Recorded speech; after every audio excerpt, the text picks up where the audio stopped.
தினத்துல ஆண்டவர் ஒரு காரியத்தை நமக்கு தெளிவுபடுத்துகிறார். 103 சங்கீதம் 13 தகப்பன் தன் பிள்ளைகளுக்கு இறங்குகிறது போல கர்த்தர் தமக்கு பயந்தவர்களுக்கு இறங்குகிறார். அதாவது ஒரு தகப்பன், இரக்கமுள்ள ஒரு தகப்பன்.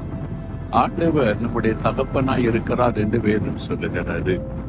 நீங்க வேதத்துல வாசிக்கும் போது இயேசு கிறிஸ்து பற்றி சொல்லப்பட்ட அந்த வார்த்தையில அவர் நமக்கு நித்திய பிதா, என்றென்றைக்கும் நம்முடைய தகப்பனாய் இருக்கிறவர் என்று வேதம் சொல்லுகிறது. ஒரு தகப்பனை போல நம்மை நேசிக்கிறவர், நம்மையில இரக்கம் காட்டுகிறவர். அதனால தான் ஆண்டவர் சிலரை பாருங்க, மகளே உன் பாவம் மன்னிக்கப்பட்டது என்பதாய் சொன்னார்.